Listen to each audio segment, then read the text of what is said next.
Hello, everybody. My name is Sherry Sutton, and I am your marketing mentor as well as the founder of the DD Marketing Collective. So, have you guys ever been in one of those, you think it's a networking meeting, you think it's a chance to, let's get to know each other a little bit better with someone, and next thing you know, you're being sold? Ugh, it's so gross, and you feel awful. And I haven't dated in a long time, but I have to imagine that that's how some of those really gross dates feel. I remember that from a long time ago. It just doesn't feel good, right? So I want to talk today about how to not be that person in your marketing. I think a lot of times when we're entrepreneurs, or sometimes we'll take a sales class, use every chance as a sales opportunity, and yes, but you don't have to be an a-hole about it, right? And so I've had a couple interactions in the last few days. I leave my calendar open, right? Anybody can set up time with me if you guys want to hang out with me and grab virtual coffee. I'd love that. But it's always with the intention of, let's get to know each other better. Let's see, maybe there's a business relationship there. Maybe there's not. Maybe we'll just be friends. Maybe we'll just have some nice coffee, and that's kind of it. And so I'll generally send people that link after I've talked to them for a little bit and kind of feel like, oh, they're not clearly trying to sell me something. They really just genuinely want to connect. But I've had two instances in the last 2 days where people have completely taken advantage of that. And it just left an icky taste in my mouth. And I've heard so many of you say to me, I don't want to be an icky salesperson. Marketing makes me feel icky, and now I know why, right? I've experienced it from the other side. So I want to spend a few minutes talking about how you can market your business without being that person, right? And so a couple things.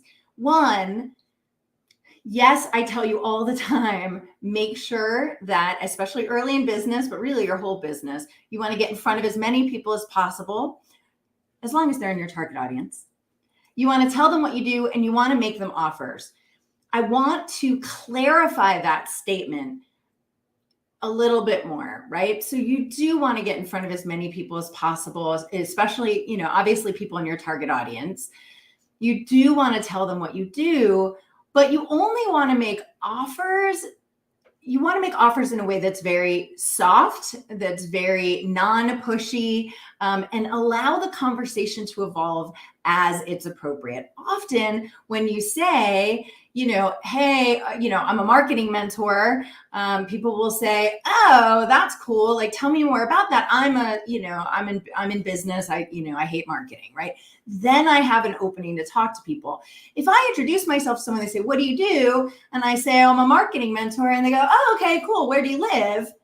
Right? They're not interested, right? They're not interested in learning more about my business. So I just let it go, right? That's where we'll move into a different type of territory because they don't need my products or services.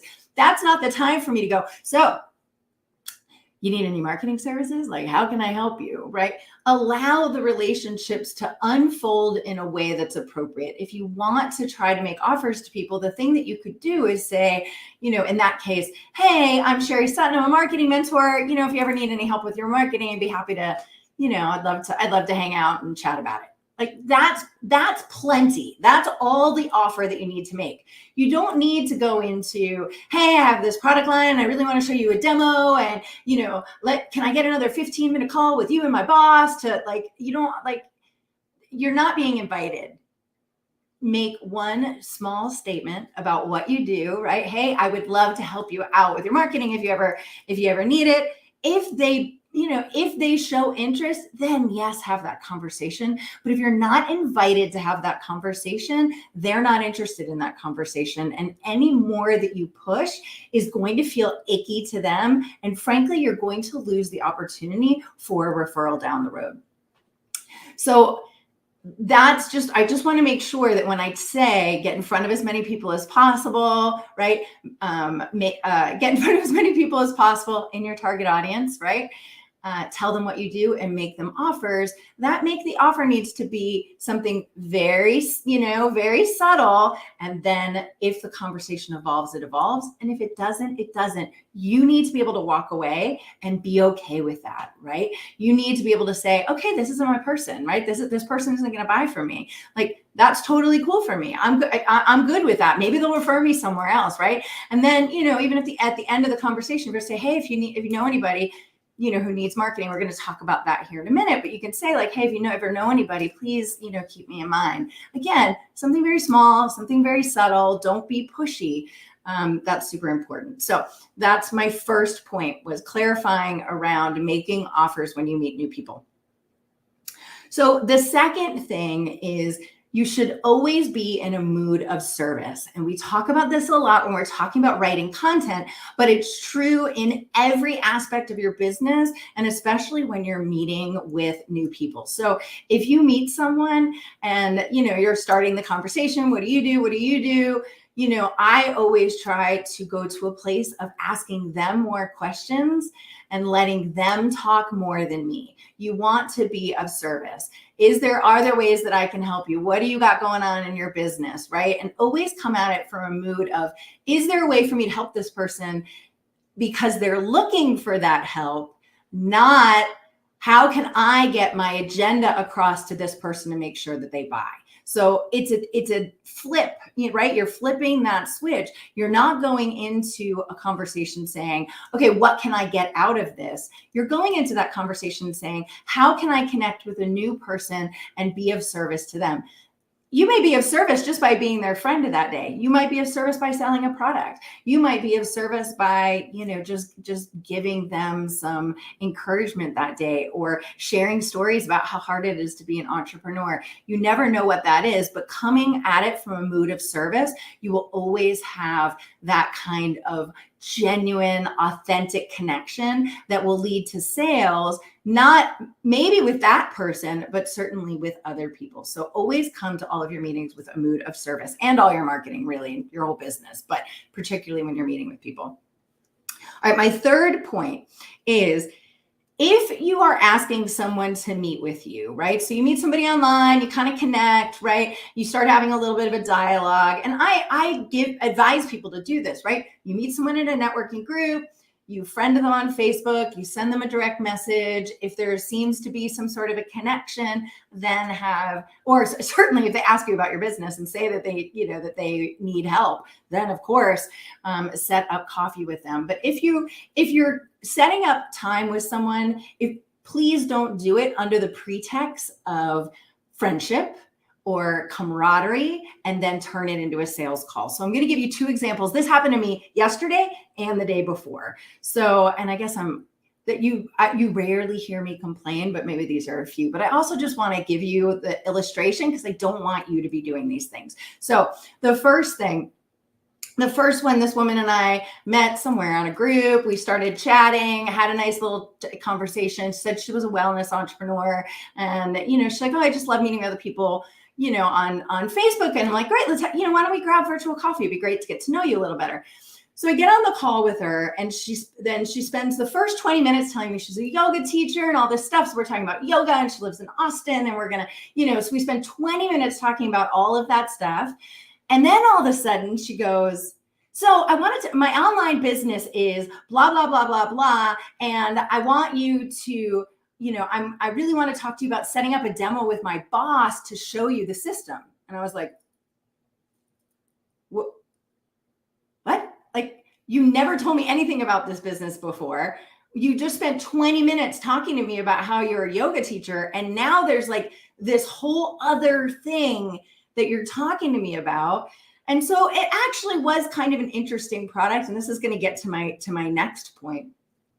But she had nothing to show me. She insisted that I get on another meeting with her boss. And I just said, look, I'm not going to do that, right? That I feel, already manipulated by this conversation. And I can tell you, like, the mood in the room I don't know, whatever. It tanked, right? I was furious, right? I couldn't get off the phone fast enough. She did not make a sale. And, now I'm here talking about it with you. Obviously I won't use her name, but I just felt so icky because here I felt like I had not only a genuine connection through direct mail, but then 20 minutes of a genuine connection with another human being, right? And then to have her switch it into this like sales mode, it was just awful. I felt so icky and violated, right? I had another call this week, and I'm going to share this one as well. Same kind of a situation. We met on LinkedIn, and she just said, "Hey, I'd love to learn a little bit more about your business. I know, we don't refer each other, but I always love meeting new people." I'm like, "Sure, that's great. Yeah, let's have virtual coffee." So we get on the call. So she tells me, "I'm going to be in the car, so I'm not going to be able to use your Zoom link. Can I just call you?" And I said, "Sure." So she calls, and she's clearly not in the car. And I'm like, "Hey, how are you? Are you like, in between places?" She's like, "Oh yeah, no, hold on. I'm gonna bring in my business partner on this call. Give me a second." And I was like, "Oh no, this is going to be some sales pitch." And that's exactly what it was. So the business partner gets on the phone and starts giving me this whole, like, "Here's what we do. And I think that you're you might be a partner for us, and blah, blah, blah. And I'm calling to see, how we could help each other." And I was like, "Dude, one, I didn't call to talk to you. Two, I was trying to talk to her. She didn't say a word the entire time." Her premise of, "I love meeting other female entrepreneurs. I'm so excited to get to know you a little bit better," was completely violated because now she didn't say a word the entire call. She brings in this guy who comes in and tries to sell me. And I was like, and he tried to sell me on a partnership with an audience that has nothing to do with me. So not only were they trying to sell me, but they were trying to sell me a product that was clearly not part of my target audience. If they had gone to my website, they would have known that that wasn't it. So if you're going to invite somebody to coffee, know a little bit about, maybe know a little bit about their business, especially if you're going to try and sell them.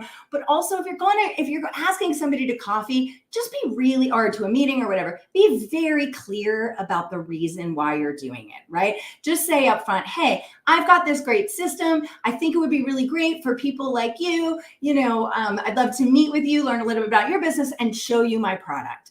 And if they say no, they say no. You move on to the next person. But don't do this bait and switch thing because it feels so icky and gives all of the rest of us entrepreneurs a bad name. So please just be transparent about what you're trying to do, who you are, why you want to have the meeting. Don't tell someone that you're trying to get together on the pretext of friendship and then change your tune once they're on the phone. It's just gross. Can I get a hands up? Yes, gross. Don't do it. So my fourth tip is, if you are going to try to sell somebody online, or in one of these conversations, just try to keep it lighter, right? Like, "Hey, I'd love to send you some information on this thing. I think it might be really cool for your business. I'll just send you something later. You can check it out on your own time," right? Nice and soft, very subtle, right?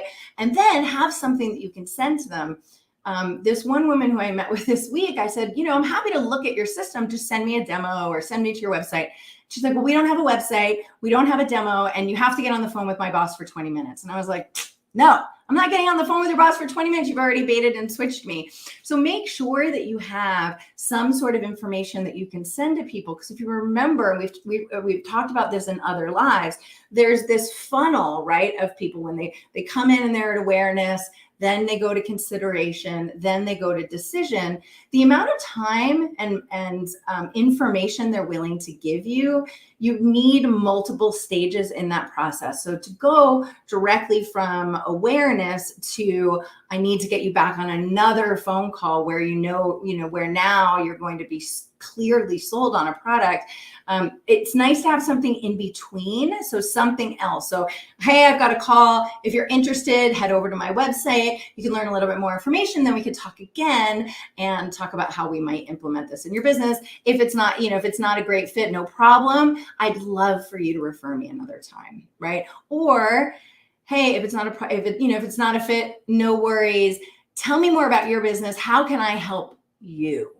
goes back to that mood of service, right? You always want to come from a place of not, hey, can you buy my product? And you can say that, hey, I've got this thing. Would you like to, if it's a good fit, that would be great. But then you always want to come back to, how can I help you? Right? What's your target market? How can I help you? What's your ideal? And this is a great question, right? What's your ideal referral partner, right? Who can I refer you to that would help you in your business? That's how genuine connections are made. And people buy from people. I say this all the time, and I'm just going to say it again right now. People buy from people. So you want to treat other people with respect. You want to treat their time with respect. You want to be as much in a mood of service as possible. And I promise you, if you do all of those things, you're going to meet the right people. You're going to make a ton of friends along the way, and your business is going to grow. So super curious about what you guys think. Tell me your awful, icky stories below, because I know you all have them. And we'll just keep this dialogue going in the comments below.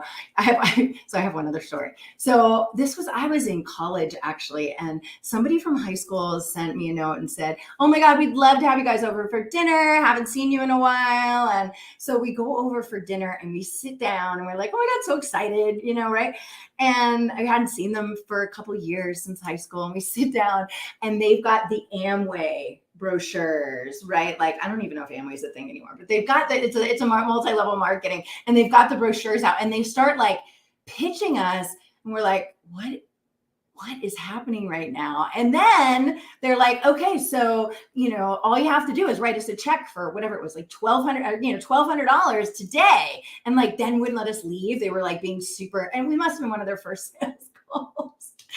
Oh, but it was so icky. And I can tell you, we never, and I was with another friend from high school, we never, ever spoke to them again, and made fun of them. And I can tell you, I never bought an Amway product ever after that interaction, because if that's the way they're going to do business, I don't want to be part of it. So anyway, I'm sure you guys have tons of stories as well. Share some below if you want. And I would love to chat with you more about your marketing and your sales processes and how to build a marketing plan that doesn't feel icky. I have an incredible program. It's called Marketing Made Simple. You'll start with a VIP day with me, and then 3 months of one-on-ones with me, where I'll hold your hand through every step of you implementing your marketing plan. Marketing doesn't need to be expensive, doesn't need to take a ton of time. You just have to know exactly what to do and have a very concrete plan. And that's exactly what that program does for you. So if you have any questions, give me a call. If not, that's cool too. All right. Great seeing you guys. Have a wonderful day. Bye-bye.